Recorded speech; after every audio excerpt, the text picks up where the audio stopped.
Hola, encantado de estar aquí. Soy Mariano, soy neurocientífico, soy argentino, aunque en realidad he vivido en distintos lugares del mundo. Crecí aquí en España, nací en Argentina, pero vine de pequeño, luego volví a Argentina donde estudié física y matemática, y luego hice un doctorado en neurociencia en Estados Unidos, me fui a París, volví a Argentina y la vida me ha traído nuevamente aquí a Madrid, donde estoy hace algún tiempo viviendo. Soy científico, a mí me gusta pensar que en realidad todos somos científicos, o en todo caso todos fuimos científicos. No creo que haya un solo niño en el mundo que no sea científico en el sentido más profundo de la palabra.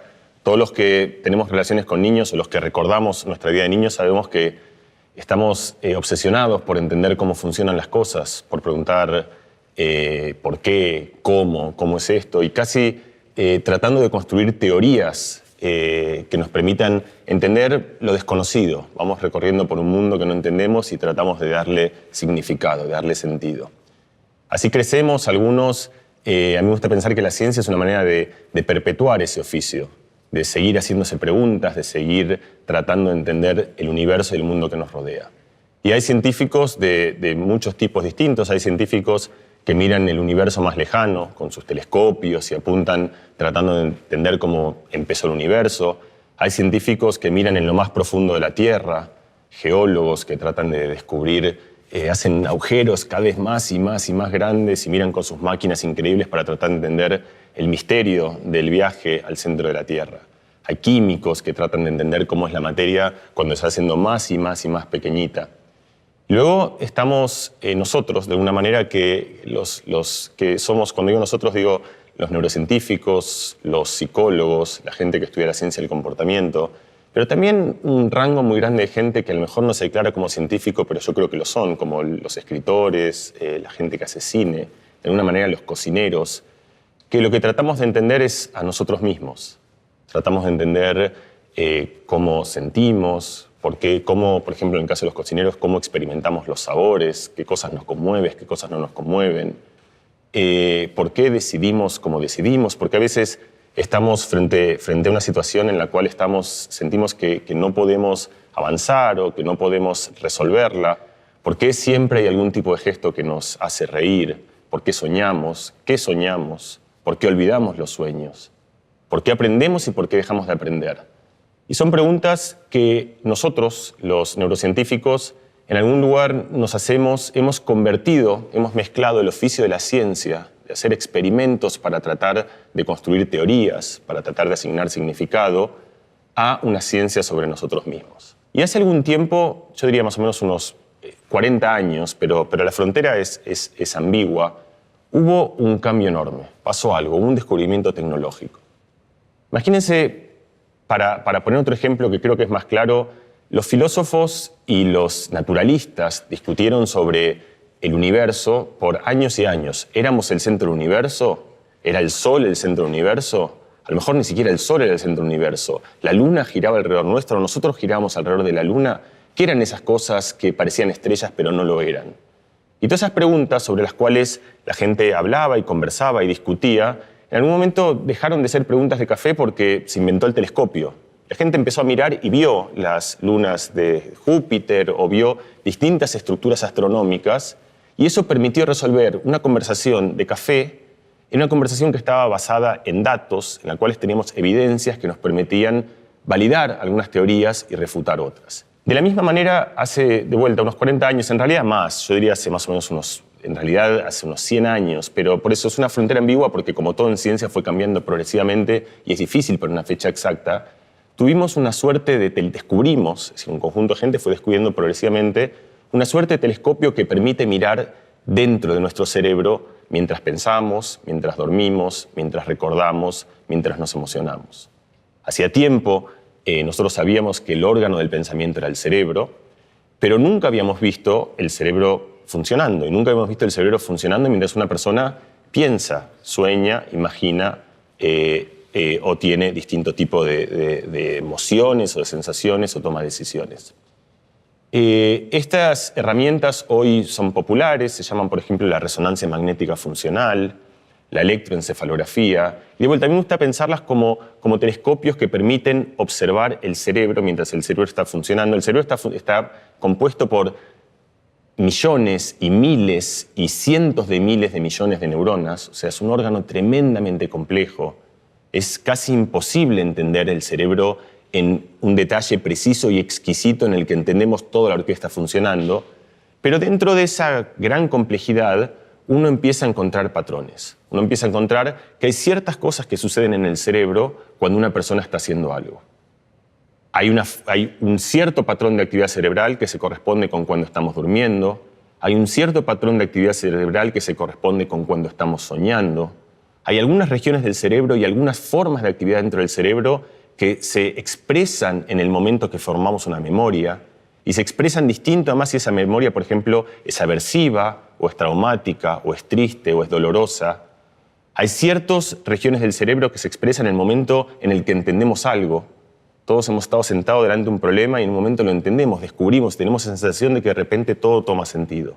En ese momento en el cerebro pasa algo, es algo que nosotros hoy podemos ver porque tenemos este telescopio que nos permite ver con alguna resolución qué sucede en el cerebro mientras somos aquello que somos. Pero vamos a pensar el cerebro por un momento como una computadora. El cerebro no es una computadora, pero sirve pensarla por un momento así.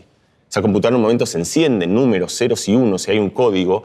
Y si uno pudiese entrar dentro de ese código y descifrar, como por ejemplo cuando hay una conversación telefónica entre dos personas, la voz no viaja como voz, viaja codificada en señales eléctricas. Si uno puede conocer ese código, uno entra dentro del cable y puede descifrar el contenido de la conversación a partir de las señales eléctricas que están dentro de ese cable. De la misma manera, uno puede meterse hoy dentro del cerebro de una persona, dentro de mi propio cerebro, por ejemplo, y tratar de descifrar aquello que a mí me está pasando a partir de patrones de actividad cerebral. Entonces, por ejemplo, una persona viendo mi cerebro, podría saber aquello que yo estoy mirando. Podría reconstruir la imagen de aquello que yo miro sin ver la imagen, sino simplemente viendo el código dentro de mi cerebro. Esto se vuelve más espectacular cuando uno lleva esto a dominios que antes parecían prohibidos para el acceso a aquellas cosas que los humanos podíamos hacer. Por ejemplo, hoy podemos hacer eso con un sueño. La relación de la condición humana con el sueño siempre ha sido un poco particular, porque piensen, nosotros dormimos casi un tercio de nuestro tiempo. Y lo tenemos como totalmente ignorado, delegado. De hecho, yo creo que en nuestra sociedad actual, la mayoría de la gente, puestos a elegir, si pudiesen decir, bueno, que todo mi tiempo sea vigilia.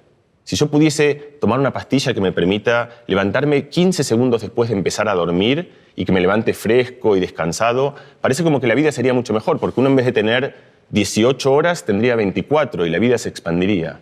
En esa cuenta lo que nos olvidamos es que esas 8 horas durante el sueño también pasan cosas. No solo descansamos, y entre ellas, por ejemplo, soñamos, y los sueños tienen una importancia enorme. Jorge Luis Borges, nuestro tan preciado autor argentino, al cual yo vuelvo mucho tiempo porque yo creo que fue un enorme pensador de estos asuntos, tenía un cuento de una persona que dedicaba toda su vigilia solo a tener buenos sueños. Es decir, la vida para esta persona en realidad no pasaba por la vida diurna, sino por la vida nocturna, a tal punto que todo lo que hacía durante el día era un trabajo para tener una buena noche, para tener buenos sueños. Entonces, parte de la relación por la cual nosotros hemos vivido un poco alejados de nuestros sueños, sobre todo hoy en una sociedad muy concreta y muy asociada a lo productivo, es que los sueños los vemos un poco lejos. De hecho, los sueños muchas veces los olvidamos. Casi todos nosotros... Hay gente que no recuerda de hecho ningún sueño. Hay mucha gente que recuerda sus sueños, pero que recuerda durante unos minutos, unas horas y después se desvanecen. ¿Qué tal si uno pudiese grabar sus sueños? ¿Qué tal si tuviésemos una herramienta, alguna especie de grabador que pudiese registrar aquello que soñamos, proyectarlo y que nosotros pudiésemos tener una relación distinta con nuestros sueños? Bueno, sucede que esto en alguna manera ya existe. O sea, hoy existe, cuando digo existe, digo, no existe en alta resolución y que vamos a ver los sueños en colores y espectaculares como los soñamos. Pero el principio es como la diferencia entre el telégrafo y Skype.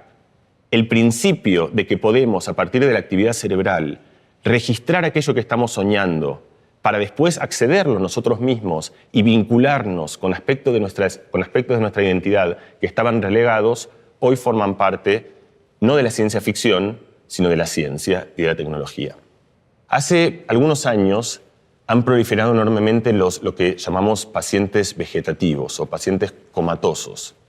Son pacientes, de hecho hay una película de Almodóvar, habla con ella, que para mí también es una manera exquisita de relacionarse con esta idea en la cual hay una persona que tiene un habitáculo mental que es un signo de pregunta. Uno no sabe si esa persona qué siente, qué imagina, qué padece. Y es una situación, por supuesto, muy angustiante, porque es una situación en la cual desconocemos algo que para nosotros es fundamental, que es poder saber qué sucede en el habitáculo mental del otro. Bueno, yo les contaba que nosotros tenemos esta herramienta que nos permite detectar actividad cerebral. Con esta herramienta, por ejemplo, yo podría pedirle a cualquiera de ustedes, cualquiera de vosotros, a mí mismo, a cualquier persona, que imagine distintas cosas. Por ejemplo, cerrar los ojos e imaginar que camino por mi casa, que navego por la ciudad. Puedo imaginar el camino que hice para venir desde mi casa hasta aquí, o el que hago para ir de mi casa a la casa de mi abuela o a la casa de mi tía. Cuando hago eso, se activarán unas partes del cerebro que tienen que ver con la navegación, con los mapas espaciales. También puedo, por ejemplo, imaginar otra cosa, como por ejemplo, imaginar que estoy haciendo un deporte, que cierro los ojos y que juego al fútbol, o que juego al tenis, o al balonmano, o al deporte o que bailo, pero que muevo el cuerpo. Y ahí se activan otras neuronas, que son las neuronas que coordinan el movimiento del cuerpo. Esto en sí ya es interesante, que es cuando imaginamos movimiento, se activan las mismas neuronas que de hecho hacen que nos movamos. No hace falta moverse para activar la corteza motora del cerebro, basta con imaginar movimiento. Entonces, con esto tenemos un decodificador. Yo puedo, entre comillas, leer la mente de la otra persona viendo su actividad cerebral. Puedo, por ejemplo, saber si es que están imaginando que caminan por su casa o si es que están imaginando que juegan al tenis. Por supuesto, hay una manera más sencilla de saber eso, que es preguntarle a la otra persona. O sea, dime qué estás pensando. La otra persona me lo cuenta y a lo mejor no hacen falta 3 millones de euros para algo que en el fondo parece tan poco sofisticado como saber si el otro piensa algo u otra cosa. Pero ahora volvemos a los pacientes vegetativos. Le podemos preguntar cosas, pero no nos responden. Y la falta de respuesta nos hace presumir que en realidad no nos escuchan, que no piensan, que no imaginan. Pero ¿qué tal si sí lo hacen? Y si en realidad lo que pasa es que por alguna otra razón no pueden expresar ese conocimiento que tiene. Bueno, ahora tenemos una herramienta. Yo puedo decirle, mira, imagina que juegas al tenis, imagina que caminas por tu casa. Y si se activan las regiones del cerebro, imagina que juega las regiones del movimiento corporal cuando imagina que juega al tenis y las regiones de navegación cuando imagina que camina por su casa, entonces yo puedo asumir, es la mejor hipótesis que puedo hacer, que la otra persona me está escuchando, que está entendiendo, que puede pensar, que puede imaginar, pero que no me lo puede expresar, no me lo puede comunicar.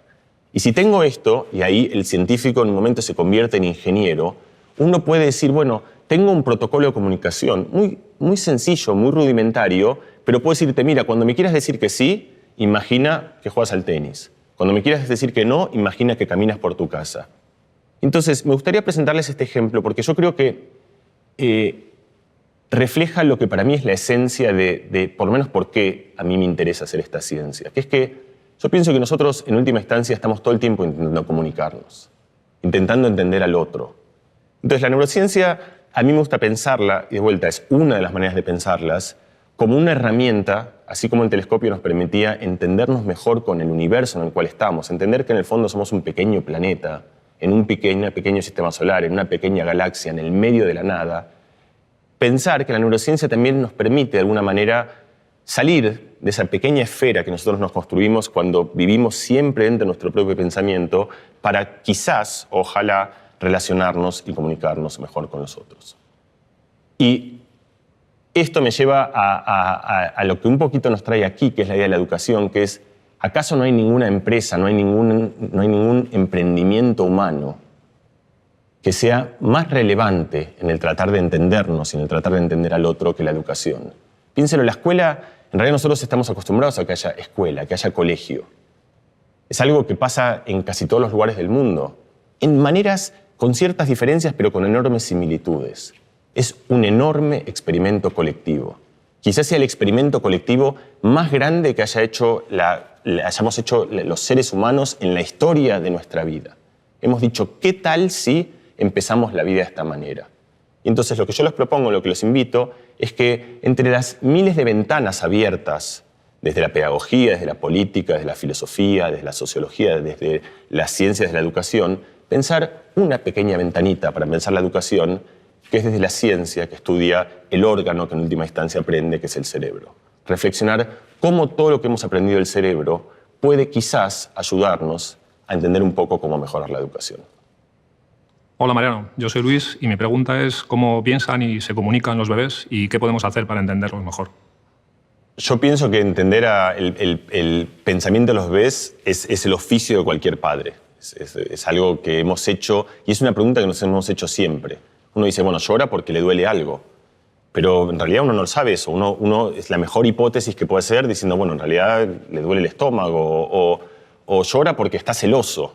Esa es quizás una conjetura mucho más osada en la cual uno hace un montón de proyecciones donde utilizas cosas que sabes, cosas que conoces, de que en general la gente es celosa y de que cuando te ponen a alguien que te opaca un poco, ese sentimiento se exacerba y asumes que ese bebé será como cualquier otra persona y por lo tanto responderá de las mismas maneras. Hay como un montón de conjeturas, hipótesis sobre qué piensan los bebés. O sea, hay una corriente de filósofos que se llaman empiricistas ingleses que gestaron una idea que fue muy influyente y de vuelta es la idea más intuitiva, que la idea es un cerebro es una tabula rasa, es decir, es una hoja en blanca. Uno viene al mundo con nada escrito, con apenas unos pocos reflejos que te permiten sobrevivir y luego interactúas, descubres, te dicen cosas, vas aproximándote y vas construyéndote una idea del mundo. Y es una idea como que lo primero es nada, esa nada se va rodeando de experiencias sensoriales, que es lo único que uno tiene, y esas experiencias sensoriales se van volviendo más y más sofisticadas para desarrollar lo que nosotros reconocemos como algo bastante propio de la condición humana, que es el pensamiento abstracto, el pensamiento sofisticado. Y hoy lo que sabemos, por mucha ciencia, que ahora te voy a contar cómo funciona, es que en realidad los bebés vienen al mundo con un enorme aparato cognitivo ya formado. Desde el día que nacen, ya tienen nociones sobre la matemática. Es decir, ya entienden, tienen una idea de algo que es muy abstracto, que es los números, que quiere decir que algo sea 1, o 2, o 3, o 4, o muchos.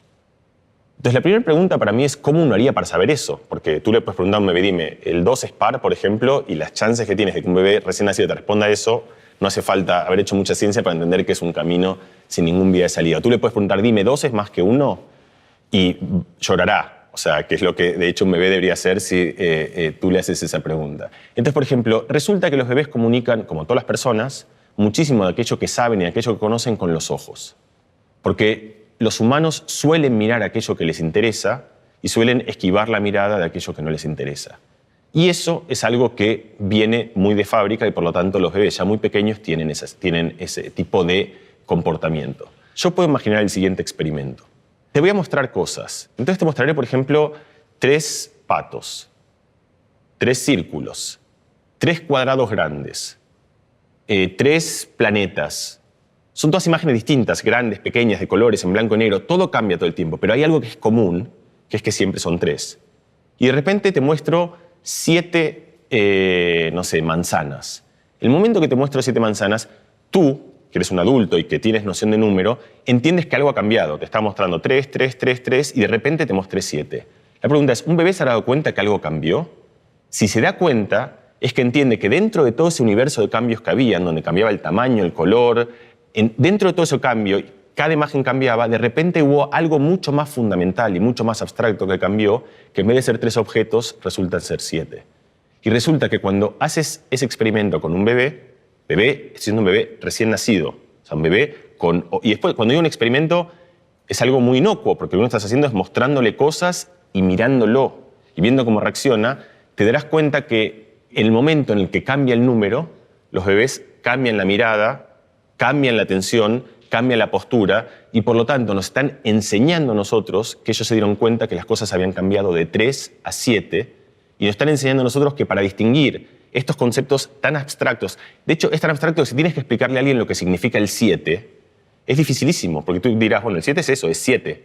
Entonces resulta ser que cuando nosotros, y cuando nosotros, la comunidad de este experimento, por ejemplo, lo hace una chilena que se llama Marcela Peña, a quien yo admiro muchísimo, y un grupo de franceses, un matrimonio de hecho, que son Ghislaine y Stanislas Dehaene, que están en Francia y que han hecho esta serie de experimentos, o con Véronique Isard, por ejemplo, para dar los nombres de la gente que hace esto, que son gente que de vuelta se dedica a mirar bebés mientras miran cosas. y con esto han descubierto este tipo de ideas. Nosotros estamos todos acostumbrados a que aprender nos cueste.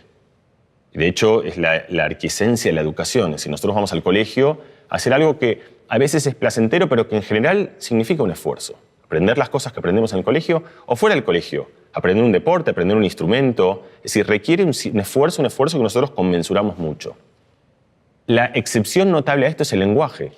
¿Cómo puede ser que un bebé de 2 años ya conjugue, maneje cientos y miles de palabras, haga frases bien hechas, a veces en 2 idiomas, pueda comunicarse, pueda entender, entienda sutilezas y ambigüedades del lenguaje? Es decir, comparado con la historia que tenemos nosotros de lo difícil que es aprender, el lenguaje, que en realidad es algo extraordinariamente difícil, los bebés muy pequeños lo aprenden casi todos ellos, con algo que parece una sorprendente facilidad, en poco tiempo y con poco material. No es que le damos un montón de herramientas, lo aprenden un poco casi por osmosis.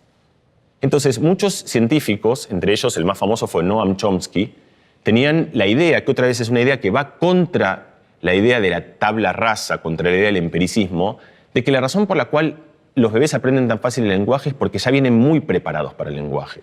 Entonces, Jack Meller, pero que es un científico muy, muy conocido, hizo también otro experimento parecido al de los números, en el que lo que hacía es lo siguiente. Pasaba frases. Entonces, la manera correcta de hacer el experimento es que un bebé escucha el lenguaje en todos sus colores. Por hombres, por mujeres, por niños, con voces graves, con voces agudas, en frases largas, en frases cortas, pero siempre español. Siempre, siempre, siempre español. Y de repente, el idioma cambia. Empieza a escuchar también todo otro conglomerado de cosas, pero en holandés. En el momento que pasa eso, el bebé reacciona. Reacciona cambiando la mirada, Jack tenía un experimento muy bonito en el cual el bebé tenía un chupete, esto es como el de los Simpsons, ¿vieron Maggie Simpson que hace? Entonces, en el momento que cambiaba el idioma, empezaba como que... Y lo que está indicando con eso, está con los 2-3 bits que tiene para comunicarse, le está diciendo al mundo, yo me entero de que el mundo ha cambiado. Y al decirle, yo me entero del mundo que el mundo ha cambiado, está diciendo, estamos hablando otra vez de un bebé neonato, o sea, de horas de nacimiento, yo sé, para que se entienda bien, no hablo holandés, no hablo español, pero tengo algo dentro de mí que me permite separar uno del otro. Si haces el mismo experimento con italiano y con español, no se va a dar cuenta. Entonces, eso también muestra, esto para decir, por supuesto, no es que los bebés nacen como filólogos o como filósofos o como lingüistas, están lejísimos de ser eso, pero el punto importante es que tienen ya cimientos, otra vez un sistema operativo, que les deja mucho más cerca de entender este tipo de problemas y que ya de alguna manera estructura cómo van a pensar y cómo van a organizar todo el pensamiento. Entonces, ¿cómo es esta disonancia de que conocen tanto, pero en realidad no tienen ninguna manera de comunicar o de expresar a aquellos que conocen? Y eso viene de un experimento muy famoso que hizo Piaget, el psicólogo suizo, y se llama el experimento A-9 de Piaget. Entonces, se basa en esta idea de descubrir cosas. Si a un bebé le pones hay una mesa y en la mesa le pones un objeto y lo cubres, el bebé sabe que cuando descubras eso, a los 15 meses ya entienden perfectamente bien que el objeto va a seguir estando ahí. Pero Piaget descubrió esto. Descubrió que si tú tienes dos lugares, tienes un objeto, lo pones aquí y lo tapas, lo cubres. El bebé te está mirando como vosotros miráis ahora. Destapas esto, parece un truco de magia. Lo corres aquí, destapas el otro, lo pones y lo tapas aquí.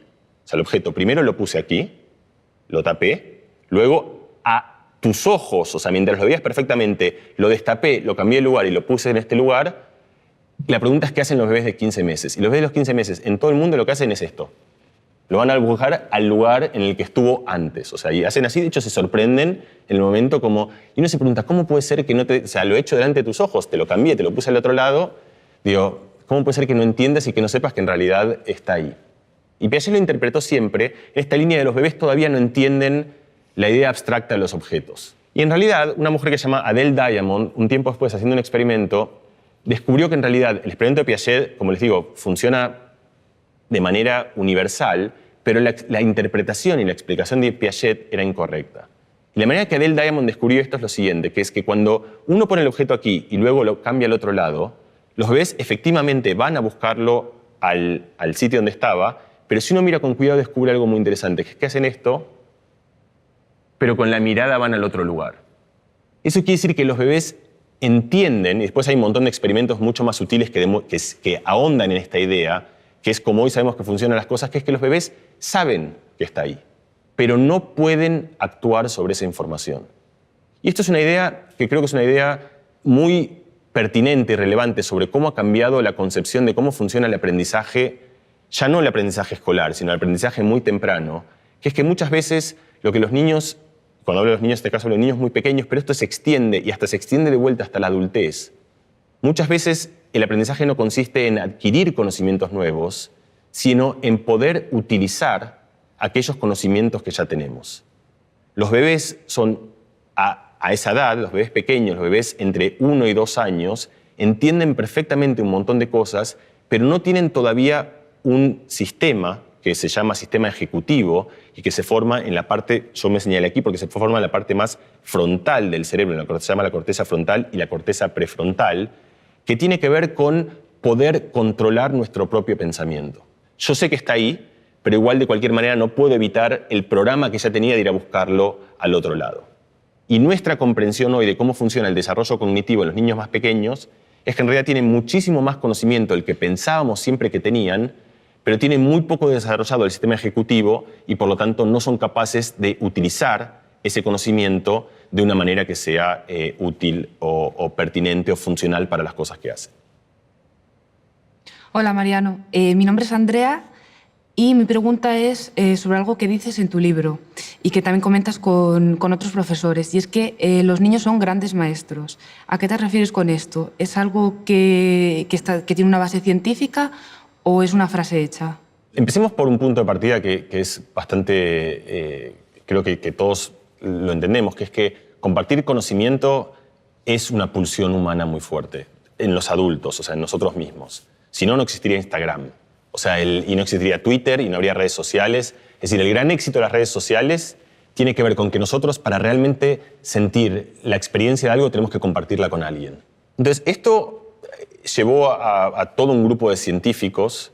Los dos que empezaron con esto son un científico israelí que se llama Sidney Strauss y una persona llamada Tomasello, es el otro científico que hay. Bueno, hay muchos otros, pero Tomasello y Sidney Strauss yo creo que son las dos personas más emblemáticas que comenzaron con esto, de tratar de preguntarse dónde empieza esto. ¿Dónde empieza esta necesidad de que las cosas toman sentido en el momento que las compartimos con el otro? ¿Por qué enseñamos? ¿Qué enseñamos? ¿A quién enseñamos? ¿Y qué pasa cuando enseñamos? En todas estas cosas que yo dije al pasar, de saber lo que tú sabes, de saber lo que yo sé, son cosas que son fundamentales en el ámbito educativo. Y ahí va la esencia de lo que quiero ir, que es hablar con los otros, es una manera de hablarse consigo mismo y por lo tanto de descubrir y de ordenar aquellas cosas que conocemos.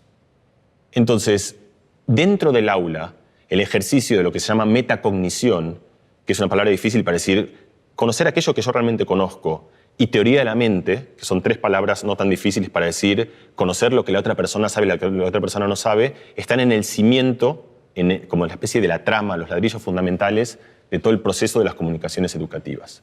Yo pienso que si a una persona le dices, bueno, defíneme educación, ¿qué es educación? ¿O qué es aprender? ¿Qué significa aprender? La mayoría de la gente te dirá, bueno, aprender es adquirir conocimiento, ¿no? La idea, yo creo que es el flujo como espontáneo que viene en el momento que piensas muy rápido en qué significa la educación, dices, bueno, hay algo que no sé y lo veo un video, alguien me lo cuenta, lo leo y adquiero un conocimiento que no tenía. Sócrates fue el primero, bueno, no el primero, pero fue el que esbozó esta idea enormemente, y después Platón. Esbozaron una idea de que en realidad el conocimiento no tiene tanto que ver. Ellos de hecho lo llevaron al extremo. El conocimiento no tiene tanto que ver con, o el aprendizaje no tiene tanto que ver con adquirir conocimiento externo, sino con reordenar el conocimiento que uno ya tiene. Esto, por supuesto, está muy de moda en situaciones de acceso infinito a la información.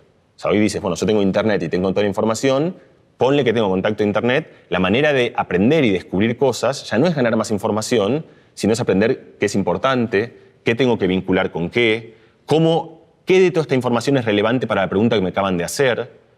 Todo ese ejercicio, que es un ejercicio interno, forma parte de un proceso de pensamiento que es un proceso de aprendizaje. De hecho, quizás sea uno de los procesos vitales de aprendizaje. Y hay un experimento muy bonito, a mí me encanta, que te muestra cómo ya está esta intuición de compartir conocimiento, que funciona así.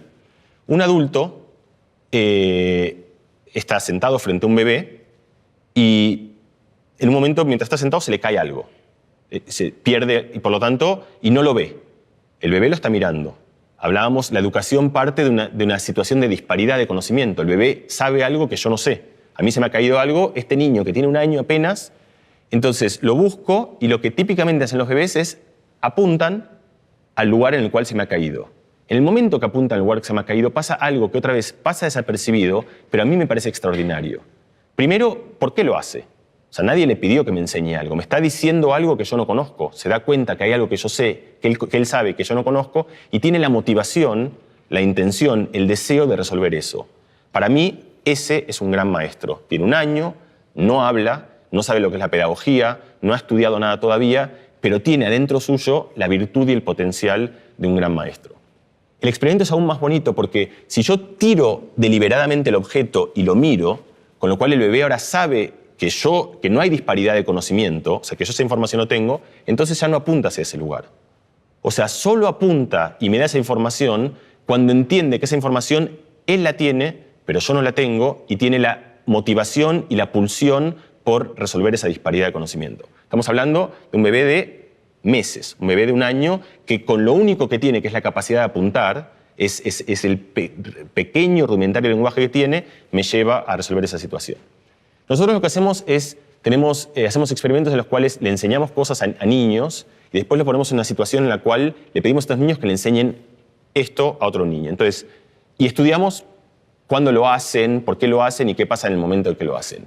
Y te quiero contar 2 cosas que para mí son las más bonitas y las más relevantes de esta. Por ejemplo, una cosa que le enseñamos es, son problemas de geometría. Son niños muy pequeños que todavía no han estudiado geometría, pero tienen intuiciones geométricas. Entonces, por ejemplo, les mostramos un montón de líneas que, por ejemplo, son todas paralelas. Una así, otra así, otra así, otra así, otra así, y de repente hay una línea que no es paralela, que es así. Son 2 líneas que no son paralelas. Y le preguntamos, es un juego, le preguntamos de todas estas cartas, ¿cuál es la que es distinta? Y los niños, aunque nunca hayan escuchado paralelismo, son niños de 4 años, muy rápido te apuntan porque tienen una intuición sobre geometría. Entonces te dicen, mira, esta es rara. ¿Por qué? Y entonces tú les preguntas por qué. Y entonces los niños lo que hacen en general es esto. Y entonces dices, bueno, ¿sabes qué? No me lo respondas porque la verdad que no debes saber nada, entonces no vale la pena que me respondas. Pero ¿sabes qué? Trata de explicárselo a Ana o trata de explicárselo a Juan. Y entonces los niños lo primero que hacen es esto. Se levantan. O sea, cambian en el momento que quieren comunicar, explicar y convertirse en maestros para explicar. Para empezar, cambian completamente de posición corporal. Cambian, se dirigen, miran a los ojos, adquieren como si fuesen grandes oradores. O sea, se ponen de estar así, en silencio, pasivo y un silencio, por favor, no me atosigues, pasan inmediatamente a una actitud corporal que es completamente distinta. Entonces, primera cosa, se ponen de pie. Segunda cosa, empiezan a hablar. Y no solo hablan, sino hablan un montón. O sea, cuando tú mides, y esto no es una anécdota, de vuelta, nosotros tenemos 100 niños a los que les pedimos explícame y medimos cuánto tiempo hablan, y tenemos 100 niños a los que les decimos explícaselo a Ana o a Juan o a Pedro y medimos cuánto tiempo hablan, y pasa una barrita así a una barra así. O sea, aumenta el tiempo de cuánto tiempo hablan, y tú puedes decir, bueno, ok, hablan más tiempo, están más entusiasmados. Eso es bueno, pero eso no quiere decir necesariamente que estén hablando algo que tenga significado. Pero resulta que sí. Cuando los niños enseñan a otro niño, expresan conocimiento que tienen adentro que en ninguna otra situación estarían expresándola. Que la situación típica escolar en la cual tú dices, bueno, cuéntame aquello que sabes, es una pregunta muy rara. Es cuando vas al médico y te dice, ¿qué te duele? Bueno, no lo sé, o sea, para eso vengo. O sea, no es fácil de explicar esas cosas. Como que a veces te hacen preguntas que son, bueno, muchas veces los chicos en el colegio están exactamente en esa situación, una situación en la cual, y uno presume o asume, y es lo natural, que si yo te pregunto y no me contestas es porque no lo sabes. Muchas veces no es porque no lo sepas, sino porque no estás en la situación adecuada para poder expresar ese conocimiento que tienes adentro. En la universidad es muy típico que los estudiantes sean al mismo tiempo ayudantes. Entonces, a lo mejor tú estás en 3er año, pero eres ayudante en una materia de 1er año. Y esta situación no es tan típica en los colegios, con alguna excepción que son, por lo menos en Argentina y en otros lugares del mundo, en España no conozco, colegios rurales, que son colegios con muy pocos alumnos, tan pocos que en realidad las clases las comparten en un colegio, todo el colegio tiene 18 alumnos, entonces tiene una única clase. Y entonces en esa situación se da muchísimo más este intercambio en el cual los alumnos son a la vez alumnos, pero también son maestros de alumnos que todavía están en distintos estadios del proceso educativo. Y pasa una cosa que es mucho más interesante, que es que además aquel niño o niña que está enseñando, al enseñar aprende. Y otra vez, eso no es por magia, eso es una idea viejísima. Hay un filósofo que se llama Séneca que tiene esta frase famosa que dice docendo dicimus, que en latín quiere decir enseñando aprendemos. Y la idea de por qué eso sucede, otra vez, no es una casualidad extraordinaria, sino que simplemente al expresar un problema a la otra persona, estás haciendo este ejercicio tan importante del que hablamos antes, en el cual estás dando orden al conocimiento que tienes adentro. Para resumir esta idea, los niños desde muy, muy pequeñitos, desde que apenas tienen recursos comunicativos, ya expresan esta intención de comunicar información al otro, de contarle al otro aquello que el otro sabe. Parecen medir, no es solo algo ciego, sino que parecen medir bastante bien, que te enseñan, calibro cuánto conocimiento tú tienes y cuánto conocimiento yo tengo y sobre eso te enseño. Es decir, están haciendo realmente el oficio de ser un maestro. Luego, nosotros vemos que los niños cuando son un poco más grandes lo viven con muchísimo entusiasmo y lo hacen espontáneamente y que además cuando lo hacen comunican con mucho más riqueza su propio conocimiento, más expresivamente y con muchísima más precisión, y además todo eso tiene cierta utilidad, o tiene, no cierta, sino tiene utilidad en el aula, en el sentido que es algo que hace que todos ganen. Para fijar esta idea, me parece muy importante decir que esto no es algo que pretende reemplazar el sistema educativo y decir, ¿sabes qué? Que ahora los niños aprenden entre ellos y que no hayan maestros. Eso sería tomar una idea con cierto asidero y llevarla al absurdo completo. Porque hay un montón de cosas que los niños no saben, los maestros, y de hecho, seguramente casi todo el aula tiene que funcionar así. Los niños son grandes maestros, por último, en el sentido que también en tiempo real van observando las consecuencias de aquello que enseñan y pueden adaptarse eventualmente hasta para lidiar con los adultos que nosotros teníamos que no eran capaces de aprender nada. Por eso me parece que por toda esta ciencia lo resumimos en una frase compacta que es que los niños son grandes maestros. Hola Mariano, soy Bárbara, soy educadora. Hola. Y bueno, se dice que vivimos en la edad de la dispersión y rodeados de tecnología. En clase vemos que cada vez cuesta más que los chavales se concentren y mantengan la atención. ¿Cómo funciona esa atención y cómo podemos hacer para entrenarla? Ayuda a veces, yo creo, para generar empatía, empezar de una manera bastante sencilla a entender la dificultad de la atención. Porque parece como que atender a algo es muy fácil. O sea, como que dice, bueno, presta atención a esto, es sencillo, presta atención.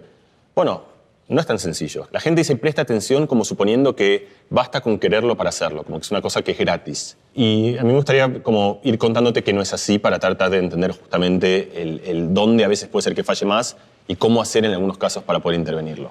Entonces vamos a hacer un juego, todos, ¿ok? Y para este juego necesito que hagáis una consigna muy sencilla, que es prestar atención a el color de lo que yo voy a mostrar, que van a ser palabras, cada uno va a estar en un color distinto, y cuando uno presta mucha atención a algo, es muy rápido, para justamente la atención nos permite actuar muy rápido sobre las cosas, nos permite ignorar todo el resto para estar focalizado en algo y hacer las cosas mejor y más rápido.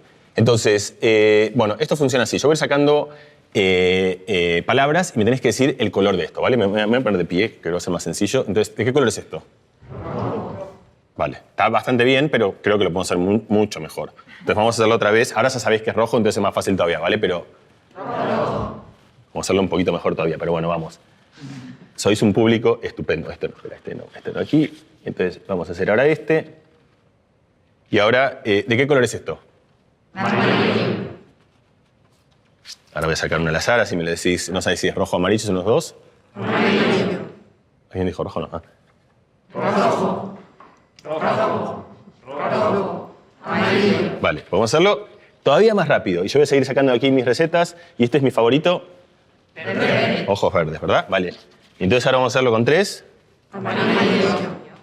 Verde. Rojo. Vale. Y entonces ahora vamos a hacer así. Verde. Puede fallar. Rojo.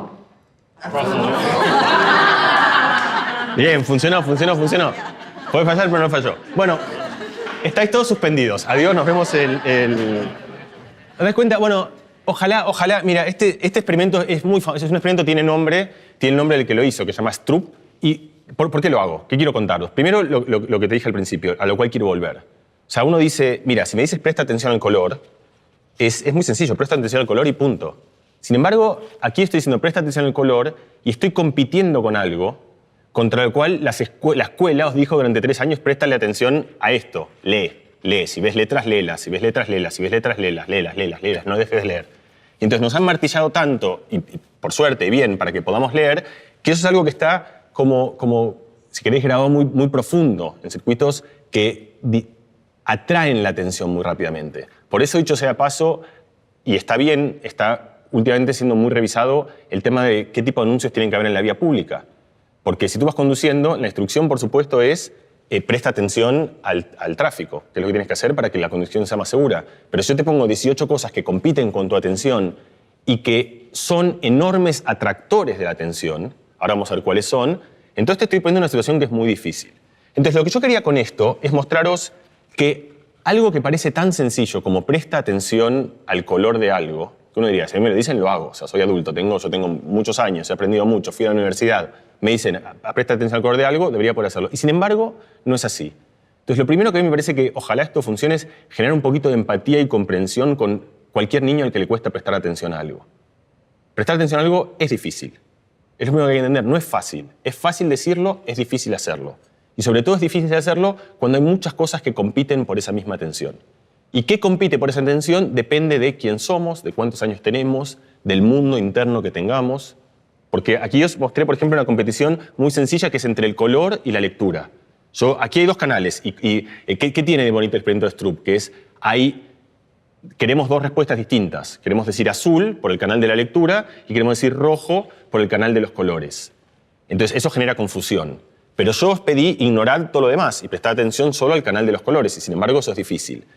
En este caso, los 2 canales vienen de afuera. A veces un canal viene de adentro. Los niños, los adultos, pero los adultos también muchísimo. No hay ninguna sola persona que no se entre en un ascensor y no ponga a hablarse consigo mismo, solo. O sea, no hay una sola persona que entre en un ascensor y decir mañana tengo que o hacer. Es decir, uno produce voces propias, esas voces propias son generadoras de la atención que compite con la atención externa. Entonces, esto, por supuesto, yo creo que lo sabe todo el mundo, ¿sabe? Pero a mí me parece que viene bien recordarlo. Que a veces, cuando pedimos cosas, conviene saber que muchas veces eso que estamos pidiendo puede ser bastante más difícil de lo que en realidad estamos haciendo. Entonces, por ejemplo, una situación típica es un bebé que llora. Los bebés lloran, es así. Los bebés pequeños lloran mucho, a veces lloran mucho. Entonces, un bebé llora mucho y entonces el padre o la madre intenta hacer algo, ¿no? No funciona. Y luego hay algunos padres y madres que pierden un poco los estribos. Y que entonces se vuelve como una especie de, ya son 2 entes completamente desorbitadas, un bebé que llora y un padre que le dice, deja de llorar.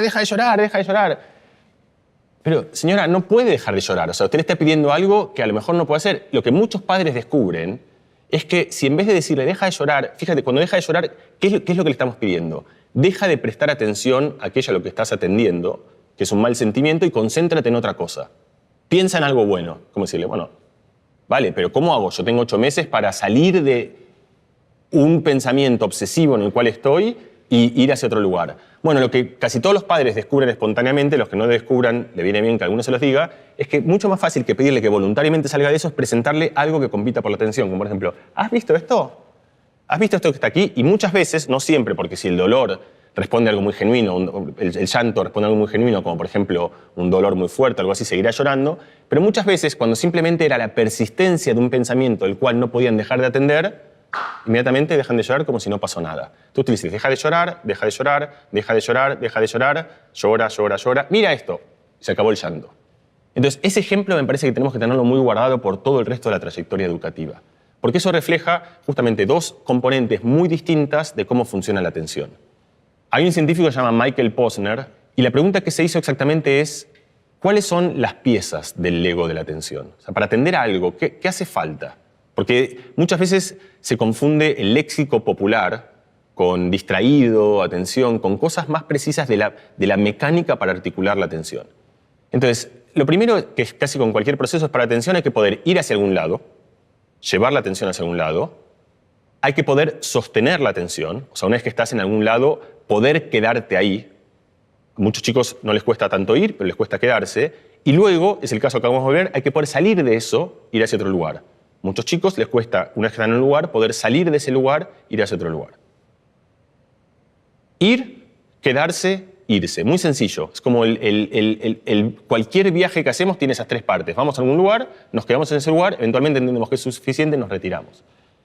Lo que agregó Mike, además de muchas otras cosas, pero que es importante para esto, es que el ir tiene dos razones distintas. A veces voy porque quiero, eso se llama la atención endógena. Yo llevo mi pensamiento a algún lugar porque quiero estar ahí. Quiero concentrarme en la clase de matemática. Quiero concentrarme en la lectura. Quiero concentrarme en la conversación que estamos teniendo. Y a veces la atención va a donde quiere ir. Eso es lo que se llama la atención exógena. Yo estoy hablando de una persona, una conversación, que encima pongamos que no es muy interesante, pero que formalmente yo tengo que... es mi jefe. Y entonces lo escucho y ya me cuesta, porque yo tengo que mantener la atención. Tengo que, otra vez, estoy ahí, pero tengo que mantenerme ahí. Y es difícil mantenerme ahí, porque tengo que hacer esfuerzo para eso. Y encima de eso viene alguien y se pone atrás, a hablar atrás, y pasan cosas que pueden ser terribles. Por ejemplo, se ríen. O sea, si se ríen y yo tengo que mantener la atención aquí contra algo que está diciendo, atención, ven para aquí, es dificilísimo. Otra que todos reconocemos y que es muy bonita y muy simple es si pronuncian nuestro nombre. Trata de mantenerte en una conversación atento mientras alguien dice atrás, en mi caso Mariano, o sea, escuchar tu nombre es algo que grita muy fuerte para que te des vuelta aún si no eres tú el que están hablando, simplemente dicen tu nombre. Lo que Mike Poner descubrió es que cada una de estas piezas tienen cierta independencia. Nosotros cuando decimos presta atención a algo, las mezclamos todas, las confundimos todas, pero que en realidad cada una de estas piezas, ir, quedarse, salir, ir por propia voluntad o ir porque la atención me está llevando solo para ese lugar, tienen sus circuitos cerebrales. O sea, hay gente que le cuesta más una y le cuesta menos la otra, y sobre todo se desarrollan en tiempos distintos. O sea, los chicos a medida, o los niños y las niñas a medida que maduran, van desarrollando cada una de estas facultades, todas las cuales nosotros las resumimos en algo llamado atención, genéricamente atención, que se desarrollan a destiempo. Los límites motores, los límites corporales los entendemos bastante bien. Nadie se enfada con su bebé porque le dice, mira, ¿sabes qué? Ve volando hasta este lugar y tráeme el otro. No lo puede hacer. ¿Qué tal si reflexionamos un poco más sobre los límites cognitivos que también tenemos, genuinos? Y las dificultades, como por ejemplo, a distintas edades hay ciertas facultades que están desarrolladas y otras facultades que no. Otra vez, a veces la ciencia nos ilumina para darnos cierta humildad, para entender que no somos el centro del universo y para entender que a lo mejor nos ayuda a conectarnos con la otra gente haciendo que no le pidamos lo imposible. Muchas situaciones de frustración en educación familiar, en educación en el aula, en educación política, en educación, salen de que uno le pide a la otra persona cosas que la otra persona genuinamente no puede hacer. El ejemplo de la atención es uno de los más pertinentes, porque es muy difícil para un adulto entender que algo tan sencillo como deja de prestarle atención a esto es algo que un bebé pequeño, que un niño pequeño no puede hacer. Entonces, ayuda a entender esto, ayuda a entender que hay distintas componentes. La atención forma parte de un conglomerado de funciones que más genéricamente se llaman funciones ejecutivas. Las funciones ejecutivas tienen que ver con, sobre todo el sistema de atención, el que acabamos de hablar, el sistema de memoria reciente, o sea, es lo que te permite tener durante un tiempo algo en la cabeza que no se te vaya, que también es una manera de atender. Por ejemplo, yo te doy un número de teléfono y tú no quieres perderlo, te digo una dirección y tú no quieres perderla durante un rato. Entonces lo que haces es, te concentras en eso, lo repites mentalmente para que no se vaya. Es una manera de atender a un pensamiento durante un rato. La otra tiene que ver con lo que genéricamente se llama planeamiento. Es decir, la capacidad de decir, voy a empezar a estudiar ahora porque si estudio mañana no voy a llegar. Para hacer eso hay que tener primero un montón de control de poder simular el futuro. O sea, de darte cuenta y decir, mira, yo si hago esto mañana me llevará este tiempo. Tienes que poder llevar el foco mental a una proyección hacia el futuro y además tienes que poder superar algo con lo que compite, que es decir, pero ahora, si puedo estudiar mañana, ¿por qué estudiar ahora? Lo último que quiero decirte con esto de la atención es lo siguiente. Cuando los niños crecen en situaciones de adversidad social, de carencia social, eso afecta el desarrollo cognitivo. Y eso lo hace en muchísimas dimensiones, y es un problema muy complejo. Por supuesto, la nutrición, por supuesto, problemas de salud, pero también cosas como la cantidad de libros que hay en la casa, como la cantidad de palabras que escuchan en el léxico dentro de la casa, como por supuesto la asistencia al colegio o el no poder ir al colegio porque en ciertas situaciones no se va al colegio. Entonces, eso por supuesto es un círculo vicioso y dramático, en el cual la pobreza, además de condenar económicamente a una persona, la condena cognitivamente a esa persona, porque le impide tener un desarrollo en el cual crezca en una salud mental razonable. Y una cosa que mucha gente ha estudiado es que uno de los lugares más vulnerables son las funciones ejecutivas.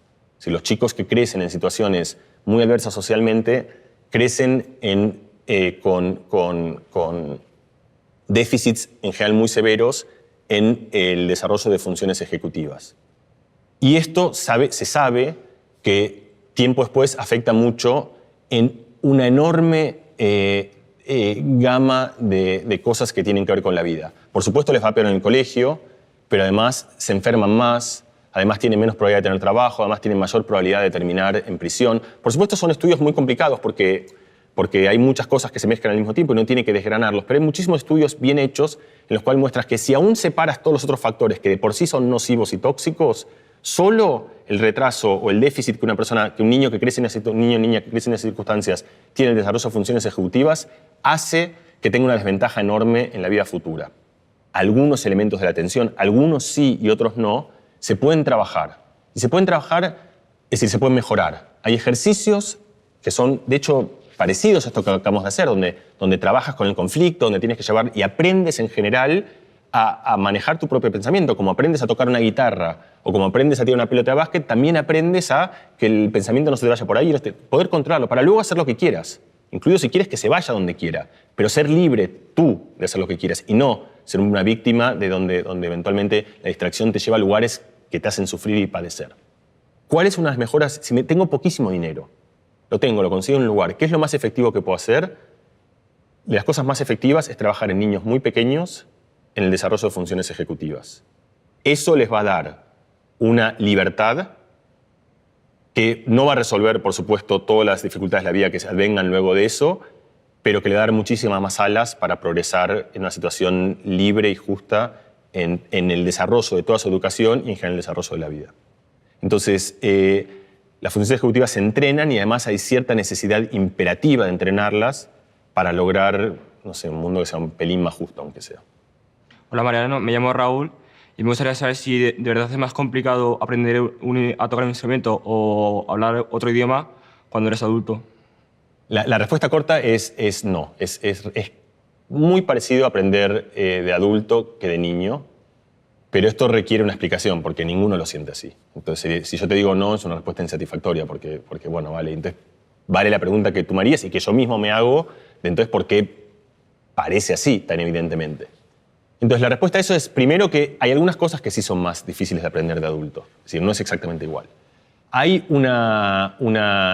algo que se puso muy de moda en la divulgación de la ciencia, de la neurociencia en particular, que es una palabra que es la plasticidad neuronal, que es la capacidad que tiene el cerebro de cambiar, de modificar. Y es cierto, o sea, es un resultado con un montón de evidencia científica, que esa capacidad de cambio que tienen las neuronas decrece con el tiempo. Eso se llama sinaptogénesis. La sinapsis es el punto de contacto entre una neurona y otro. Esa capacidad que tienen las neuronas de formar nuevas sinapsis, nuevos contactos y por lo tanto nuevos circuitos que codifiquen cosas nuevas, decrece con el tiempo. Thorsten Wiesel de Suecia, que vive en Nueva York, otro extraordinario neurocientífico, él descubrió, estudiando el sistema visual, que el sistema visual de muy pequeño tiene mucha capacidad de cambio y que luego se consolida. Y que la capacidad de cambio baja, se consolida quiere decir que la capacidad de cambio baja enormemente. Eso se llamaban periodos críticos. Y la idea es que hay momentos en la infancia en la cual el cerebro tiene mucha capacidad de cambio y luego el cerebro se vuelve mucho más duro, mucho más resistente al cambio. Este es uno de los ejemplos en los cuales un resultado cierto se comunica y genera una idea equivocada. Porque eso es verdad, pero no es verdad que eso signifique que de grande no puedas aprender o que no puedas aprender lo mismo, salvo en algunos dominios muy particulares. Como por ejemplo, uno de ellos es, y en el caso de los idiomas, es la capacidad de detectar fonemas. Cada idioma tiene fonemas distintos. Por ejemplo, nosotros en castellano tenemos 5 vocales, A, E, I, O, U. Son 5 sonidos. Por supuesto, la A que pronuncias tú y la que pronuncio yo son distintas. Y la que pronuncio yo a la mañana cuando me levanto ronco no es la misma. Pero todo ese cúmulo de sonidos, que lo puedes imaginar en un espacio de sonidos como una especie de nube grande, todo la reconocemos como un único ícono, que es la A, el fonema A. Luego la E, la I, la O y la U. Distintos idiomas, y entre la U y la O, por ejemplo, no hay nada. O sea, hay una U y están todas las U's, una U se parece más a una O, pero es una U, y en un momento salta y se convierte en una O, si te vas moviendo en ese espacio de sonidos. Otros idiomas tienen otros fonemas. Por ejemplo, los franceses tienen una cantidad de vocales que no las puedo ni contar, nasales, no nasales. Vocales que para nosotros son iguales. O sea, la U, la U, la U, la U. O sea, para mí son todas U's, pero para eso son tan distintos como la J y la R. No es que son U's distintas, son realmente vocales profundamente distintas. Entonces, eso se forja muy de pequeño. Y por eso es que es cierto que aprender a hablar con buena pronunciación y sobre todo con algunas diferencias fonémicas, de fonemas que a nosotros nos resultan muy costosas, es mucho más difícil de adulto. Entonces, hay algunas cosas que son más difíciles de adulto que de niño, como por ejemplo esta, aprender los fonemas de un lenguaje. Pero la mayoría de las cosas no lo son. O sea, aprender a tocar la guitarra de adulto o de niño, en realidad, cuando lo mides realmente por hora de aprendizaje, resulta que es más o menos lo mismo, no es que los niños aprenden más. Entonces, ¿dónde emerge esta ilusión de que de grande las cosas son más difíciles? Emerge de que los grandes pasan dos cosas que son muy parecidas, poquito distintas, pero muy parecidas. La primera es que de grande uno subestima cuánto un niño tiempo pasa aprendiendo algo. Cuando dice este niño, toca la guitarra muy bien porque aprendió de pequeño. No es porque aprendió de pequeño, es porque de pequeño pasó 870.000 horas tocando la guitarra. Si hubiese de pequeño hecho un mes de guitarra y dejada como tú lo haces de adulto, no tú digo, pero como este adulto que se queja lo hace, entonces tampoco hubiese aprendido mucho. Los adultos en general queremos aprender mucho con poco esfuerzo. Y eso es lo que es muy difícil para casi todos estos dominios. Y la razón por la cual pasa eso es otra vez por dos razones. La primera es porque tenemos menos tiempo. Genuinamente tenemos menos tiempo. La mayoría de los adultos tenemos que trabajar, tenemos niños que cuidar, tenemos que llevarlos a algún lugar, tenemos que vivir una vida en la cual el tiempo que le dedicamos a aprender es muy pequeño. Si tú haces la curva de cuántas horas pasas aprendiendo en función del tiempo de vida, es espectacular, porque de pequeño uno se pasa casi todo el tiempo aprendiendo.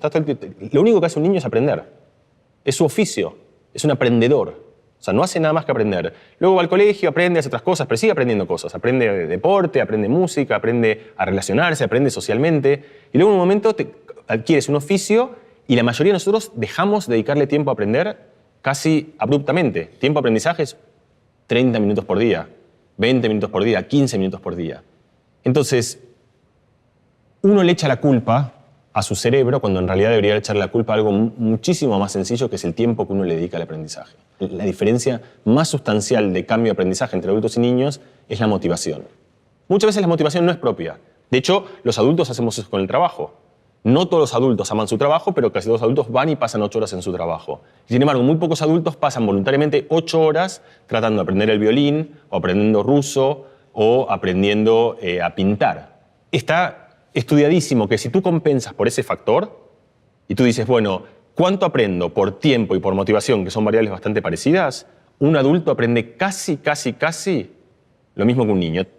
Hola Mariano, mi nombre es Susana y bueno, volviendo un poco al tema de los idiomas, pues comentando con padres, con compañeros de trabajo, con amigos, en general parece que hay mucha preocupación por el tema de que los niños desde muy tempranas edades aprendan muchos idiomas, inglés, chino. ¿Realmente pueden aprender tantos idiomas a la vez y realmente esto les puede ocasionar alguna confusión?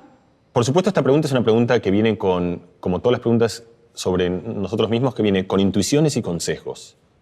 La primera intuición es la que tú expresas, y es una intuición que todos compartimos, que es que enseñarle a un niño muchos idiomas es una enorme confusión, porque ya aprender un idioma es dificilísimo, y luego hay todo tipo de conjeturas, como por ejemplo, bueno, que el padre le hable un idioma y la madre le hable otro. Le hablamos en la escuela y en la casa, como hay un montón de ideas de que todas van parecidas, como decir, bueno, pero no se lo mezclemos tanto, porque si lo mezclamos es una ensalada y no hay manera de que entienda nada. Esta es la intuición. ¿Por qué no lo pensamos al revés? Digo, como ejercicio. Lo normal es hablar muchos idiomas y nos preguntamos qué tal si en realidad hablamos uno solo, que es otra manera de pensarlo. Y esa manera de pensarlo también tiene asidero, porque si lo cuentas por niños en el mundo, hay muchos más niños en el mundo que hablan más de un idioma que uno solo. O sea, lo más normal, entre comillas, si tomas como norma lo más frecuente y lo más usado, no es que los niños crezcan hablando un idioma, sino que crezcan hablando muchos idiomas. Lo raro, entre comillas, es crecer hablando un idioma. Entonces, me gustaría solamente poner esta idea no es que esto es lo normal y a partir de esto nos preguntamos por ventajas y desventajas del otro, sino que nos preguntamos por cómo es este universo y cómo es este universo. Me parece una manera más interesante de ahondar ese problema.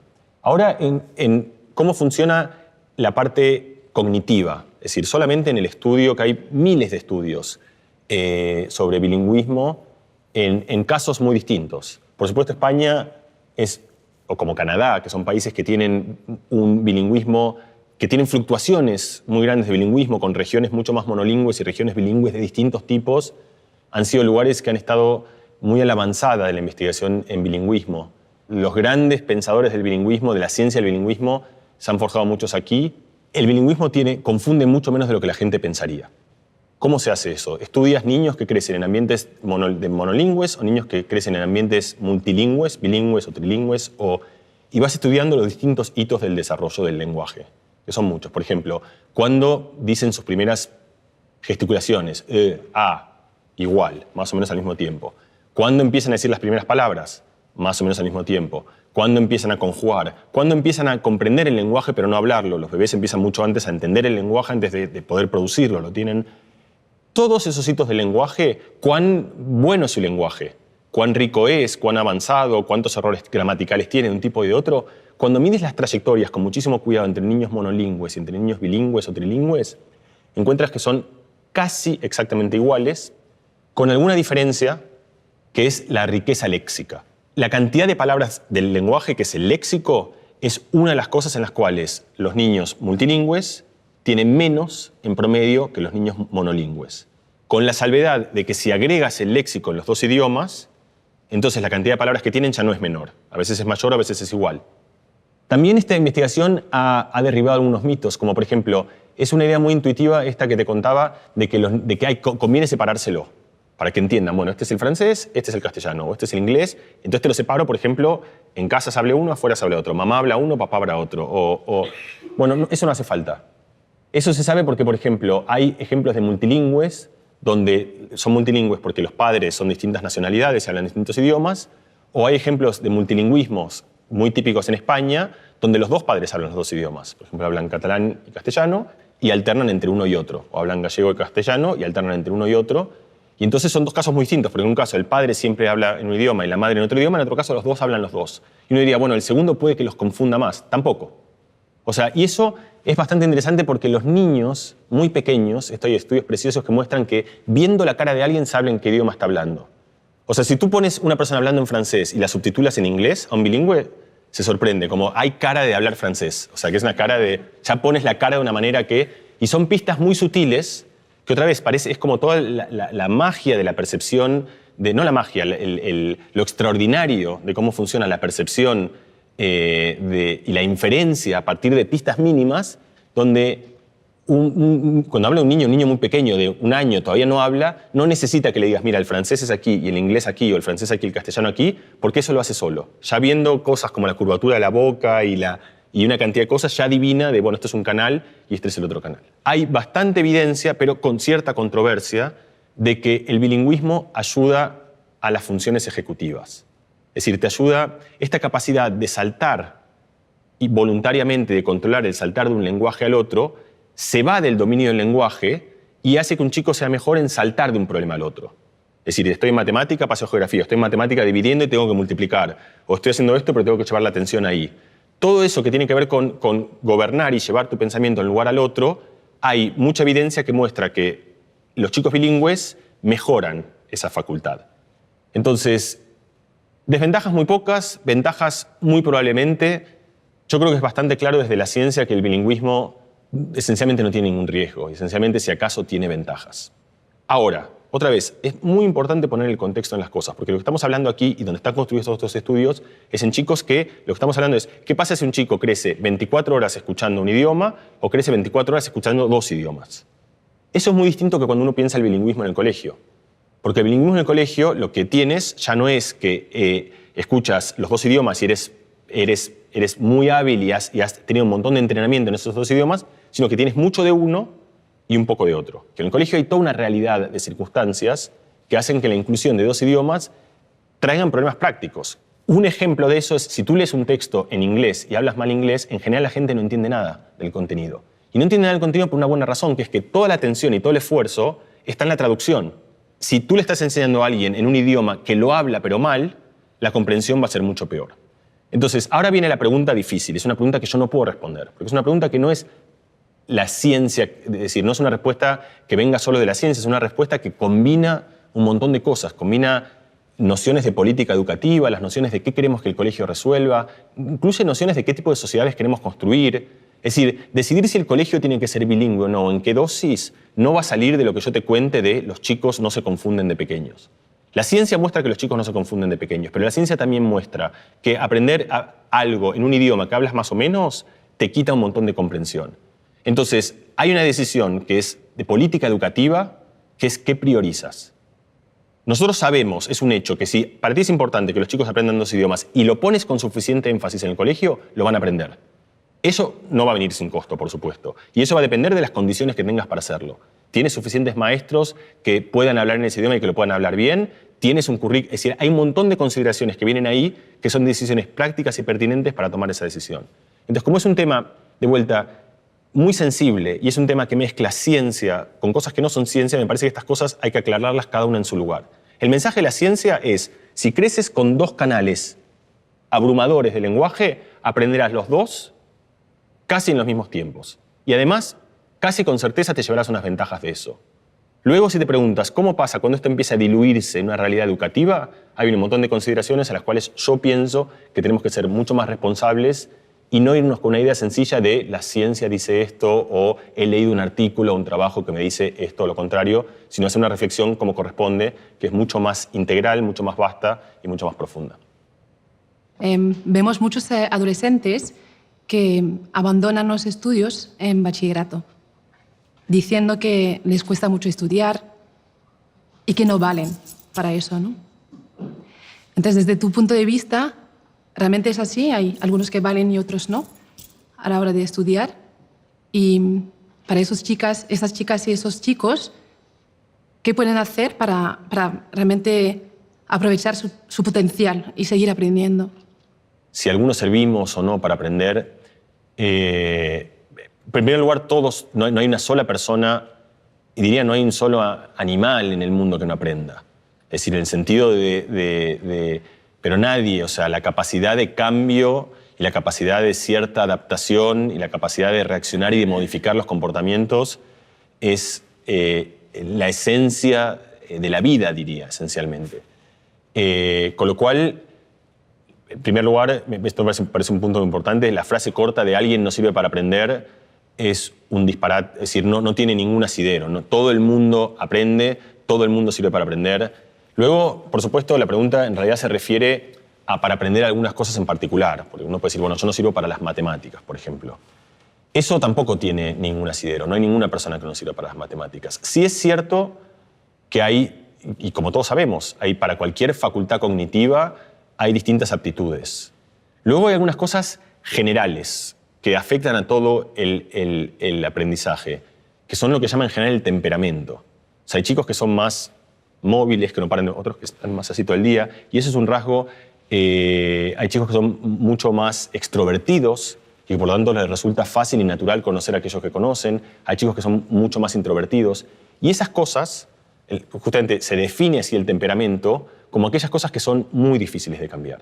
Habría un discurso que sería muy grato si fuese así, de decir, somos todos iguales. Cualquier persona puede aprender lo mismo y de la misma manera y exactamente igual. La realidad es que no es así. ¿Alguien no está hecho para aprender? Definitivamente no. O sea, todo el mundo puede aprender. ¿Todo el mundo aprende exactamente igual y a todo el mundo le conviene aprender exactamente de la misma manera? No. O sea, hay distintas predisposiciones. ¿Por qué pasa eso? Porque como tenemos distinta altura, distinto color de ojos, también tenemos un distinto conglomerado de facultades o de habilidades cognitivas que nos hacen un poquito más predispuestos para una cosa que para la otra.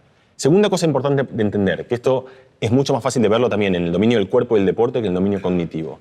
Todos los entrenadores saben que hay cosas que son mucho más fáciles de cambiar que otras. Por ejemplo, la resistencia es algo que es relativamente fácil de cambiar. Requiere esfuerzo, pero tú agarras a una persona que corre 800 metros y no puede más y trabajas y a los 2 años está corriendo 15 kilómetros a una velocidad de vuelta, salvo excepciones, que no pasan, o sea, excepciones, enfermedades, excepciones singulares en las cuales realmente por limitaciones estructurales no puedes correr. Pero casi todo el mundo con entrenamiento mejora desde aquí enorme. El resumen es que si bien hay variabilidad, por variabilidad quiero decir, hay algunos que tienen un poquito más de facilidad para aprender que otros, esa variabilidad es mucho menor de lo que uno piensa. Porque en realidad esa variabilidad queda exaltada por ciertos estigmas donde ya bueno, tú no sirves para esto y es un círculo vicioso. Entonces ya no haces esto, no tienes motivación, te va mal, sigues sin hacerlo. Y eso pasa al revés. Es muy interesante porque los ejemplos siempre más famosos como de innatismo, de talento, o como piensas en Mozart, uno piensa en los niños prodigios, ¿verdad? Uno dice, bueno, Mozart ya tenía 2 años y componía, como que parece, como que lo que quiero decir con eso es que, como uno lo percibe, es que parece como un don que te ha dado Dios, como algo mágico con lo cual naciste y que no se trabaja y no se puede cultivar, sino que o lo tienes o no lo tienes. Es un don, es un talento, así es como uno percibe.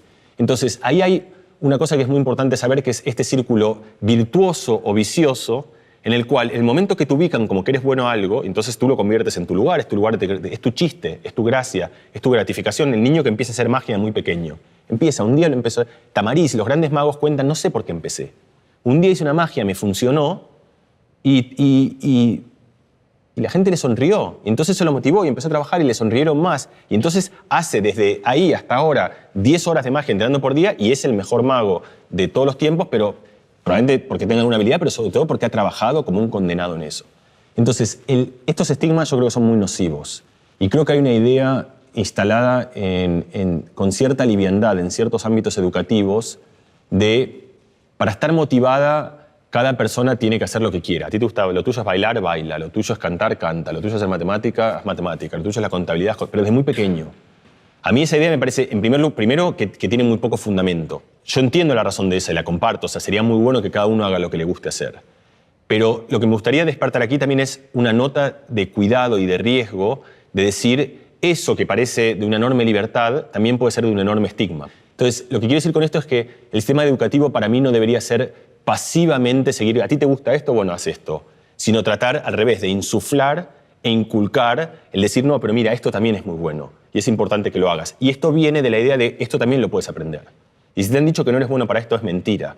Puedes hacerlo, y un sistema educativo que promueva ese crecimiento de libertad a mí me parece más interesante que uno que en algún lugar te condena a aquello que parece que te gusta, es lo que definitivamente te va a gustar durante el resto de tu vida.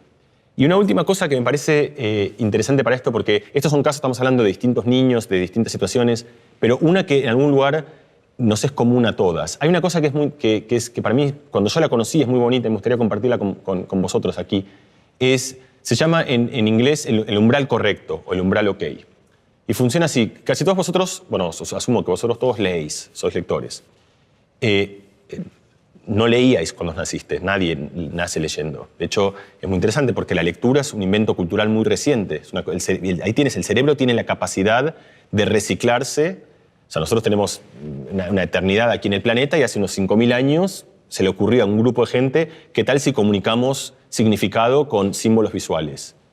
Y eso produjo un cambio en el cerebro donde la parte visual se conecta con la parte fonológica, o sea, símbolos visuales se corresponden con sonidos, e inventamos algo extraordinario que se llama la lectura. Si uno mira cómo es la historia de cómo uno aprendió a leer, uno primero lee muy mal, no lees, luego lees con mucha dificultad, lees muy lento, luego en un momento aprendes a leer y lees fluidamente, y a partir de eso lees un montón, pero la velocidad de lectura ya no cambia. Es como que uno llega, entonces si haces el dibujo de cómo uno progresa en la velocidad de lectura, uno lee muy poco, luego sube, llega a un lugar donde ahí se queda toda la vida. Ese es lo que se llama el umbral ok. Y si lo piensas, eso pasa como para casi todo. Hay un momento donde uno aprende, llega a un lugar y ahí se queda. ¿Cuál es el punto en el cual uno se queda? Por supuesto es distinto para cada persona, pero ¿por qué algunos se quedan aquí, otros? ¿Por qué algunos leen más rápido? Y segunda pregunta, ¿ese lugar en el cual nos quedamos realmente es el máximo? Bueno, la respuesta es que ni mucho menos es el máximo. Es un lugar en el cual es un equilibrio. Porque para aprender tienes que hacer esfuerzo y tienes que trabajar. No basta simplemente con leer pasivamente. Tienes que hacer algo donde estás, es como entrenar. Tienes que hacer un entrenamiento, series. Tienes que hacer algo para poder mejorar la lectura. La gente entrena la lectura hasta que llega a un punto, en un momento es suficiente, ahí te quedas. Cualquiera de vosotros, cualquiera, si hoy dice, mira, quiero mejorar mi capacidad de lectura y empiezas a hacer un método y trabajas y haces como cuando estabas en el colegio, o sea, estudias y trabajas eso, ese umbral en el cual estás hace 10, 15, 20 o 8 años, según el caso que sea, otra vez vuelve a levantar y eventualmente sí llega a un punto que ahí sí es el límite real, es el límite genuino donde no puedes ir más rápido que eso mecánicamente. Pero el punto donde todos nos estancamos es un punto que está muy lejos del máximo que tenemos. Y la razón por la cual hacemos eso es que, sin que nadie nos lo diga, sin saberlo, encontramos un equilibrio. Es el equilibrio en el cual dijimos, bueno, he aprendido suficiente, a partir de ahora lo uso y no lo mejoro. Entonces, lo que te quiero decir con esto es que esto no solo vale en el colegio y un adolescente, decir, tú no eres bueno para esto o ya has tenido suficiente con esto. Cualquier persona, en cualquier momento de la vida, que diga, yo quiero mejorar esto, lo mejora. Bueno, cerramos esta conversación sobre educación y el cerebro. Quería contar una pequeñita historia también para que veáis cómo es la vida del lado de un científico o una científica. Uno pasa muchos años estudiando, hoy hablamos de muchas cosas, pero en realidad cada uno de nosotros cuando hace ciencia la hace sobre un problema muy pequeño, muy puntual, y son muchos años y mucho esfuerzo, y luego vas y cuentas tus resultados a alguien. Hay un congreso donde vas y cuentas y es un momento muy importante, y al principio cuando uno es más joven y empieza, en general lo cuentas como que ni siquiera es una charla, te llevas como un póster donde tienes como tu historia. Y a mí siempre me conmovía que ese póster en el cual uno cuenta cosas son años de tu vida. O sea, 2 años que has pasado, noches de insomnio, en general trabajamos mucho, y es tu pequeña ventanita, ¿no? Y luego al lado hay otro, y otra, y otra, y otra, y otro, y otra, y 40.000 ventanitas. Son 40.000 personas, cada uno con su historia, apasionado, lleno de entusiasmo y lleno de... Lo que quise con esto es mucho conocimiento, muchas horas de mucha gente con mucha pasión, con mucho bagaje de conocimiento, con mucha intención, tratando de entender cómo funciona el cerebro, cada uno de sus recovecos, cómo funciona la visión, cómo funciona la memoria. A mí desde hace muchos años me pareció que hemos descubierto cosas para mí impresionantes y que he querido compartir con vosotros, pero siempre me pareció que un desafío enorme era preguntarnos cómo todo esto que hemos aprendido sobre el cerebro puede servirnos para mejorar un poquito la educación. Yo creo que con esto hay que ser muy claro también la educación se nutre de muchísimas herramientas y muchísimos elementos. Ojalá sea uno de ellos. Son ideas que a mí me parece que pueden ayudarnos a pensar cómo pensamos, a pensar cómo piensan los otros, a pensar qué cosas nos cuestan entender, a pensar qué cosas no son fáciles de entender, desde la perspectiva de entender el órgano que en última instancia produce el pensamiento. Así que para mí, después de toda esta vuelta, de haber empezado ahí con los pósters y luego haberme hecho estas preguntas, estar aquí compartiendo con vosotros esta conversación, que es una conversación inicial en algún lugar, o sea, de vuelta, sin intención de tener respuestas categóricas para las cosas, pero de empezar a abrir interrogantes que nos hagan pensar sobre cómo pensar la ciencia del cerebro, cómo pensar la ciencia del pensamiento puede ayudarnos a construir una educación que sea mejor. Así que muchísimas gracias por compartir esto y hasta pronto. Muchas gracias.